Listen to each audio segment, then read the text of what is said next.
So the other day I was at Walmart, and normally I would say nothing good ever happens at Walmart, but something good did happen at Walmart. This figure happened.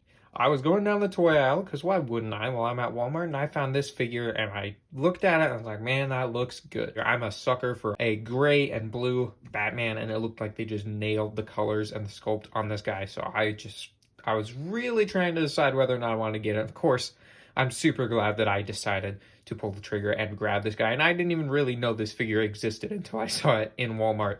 Because I don't follow the DC McFarlane news super closely. But I do love Batman. He's probably my favorite superhero of all time. Now, I have not read Speeding Bullets, the comic book he is from, but I'm just purely approaching this as a Batman fan and figure collector rather than, a person who's a big fan of the comic book that he specifically comes from. I just love Batman and I love Batman figures, and I'm just really loving this figure and I really wanted to share my thoughts on it. So yeah, first let's talk about the box. Of course, you have the front of the box, DC Multiverse Batman. The other side, Batman's from Superman, Speeding Bullets, DC Multiverse, McFarlane Toys, and we have a cool shot of the figure on the back as Batman from Superman, Speeding Bullets, DC Multiverse logo. So that's going to be just about that for the box. I do really like the DC Multiverse boxes, but let's check out the figure without further ado. And man, first thing I noticed, the proportions on this figure are really, really good. Usually that's my only complaint with McFarlane figures is they look kind of funky, but no, this guy actually looks good. Like, he's still got kind of, the legs are a little longer, but what's super nice about this figure is that the arms can lay really nicely by the sides, and really the torso does not look that small in proportion to the legs. It seems like they've fixed a lot of the issues when it comes to this. The head sculpt is fantastic. I kind of like Batman's face being all the way covered in this outfit rather than having, the cowl only go to his nose, so his face is kind of covered up. That's kind of cool. It's unique, and I like it. I also like how the Bat logo is very, similar to a Superman logo in its shape. I like his belt as well, and I like that the gray that they picked is a much darker gray than you usually see on a bat suit.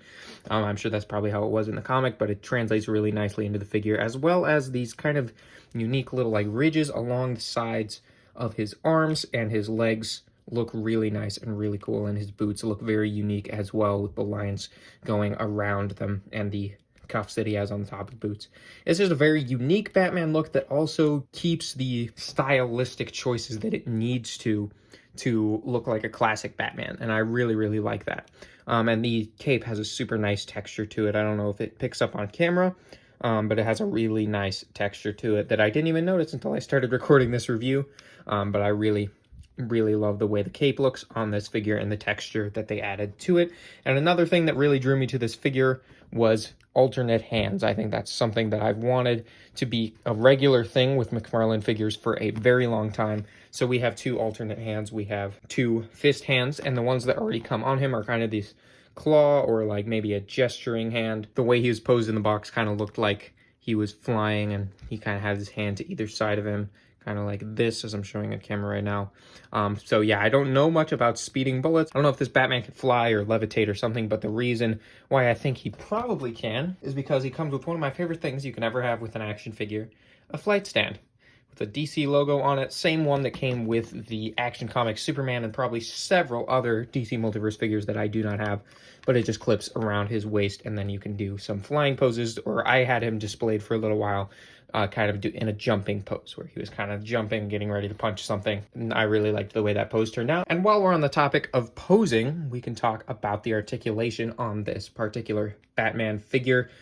It is incredible. This is partly why I think this is one of the best Batman figures. The figure can look as good as it wants, but that just makes it good. That doesn't make it great. The figure needs to be able to move, and this guy happens to have butterfly joints at the shoulders. He happens to have a ball joint at the middle of the torso here and at the bottom of the torso. He does not have a thigh swivel, but he has double jointed knees and double jointed elbows. And he has both up and down and side to side, depending on where you have him positioned. So that's really, really nice to have. The head has super good movement, up, down, tilt. Fantastic articulation on this figure. It really impressed me how far McFarlane has come, because I have that, I think it was their first Batman, the Detective Comics Batman. It's pretty good, but it's nowhere near as good as this as far as articulation and body proportions and sculpt and such. So yeah, I'm really, really impressed with this Batman figure overall. I really think this is one that you shouldn't sleep on. You should definitely pick it up if you find it in store, or you should just order it. It took seeing it in person. I feel like I had seen it in a couple other places and didn't really care much for it. And then once I saw it in person, this may have become my new favorite McFarlane DC Multiverse figure. It's hard to beat the Todd McFarlane designed Batman. That's one of my favorite figures of all time. I have great memories with that figure too. I remember coming back from a trip and having that package waiting for me after I had pre-ordered the figure. And it was just really exciting because I had just rewatched Batman 1989 on that same trip.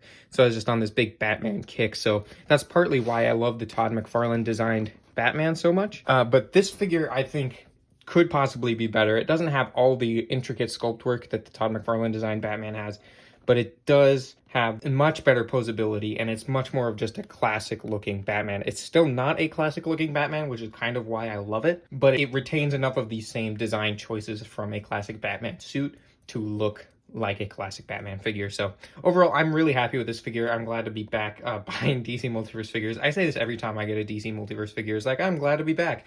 It's like, I never really went anywhere, did I? There's some space in between buying DC Multiverse figures, but I am really excited for the Batman Hush figure.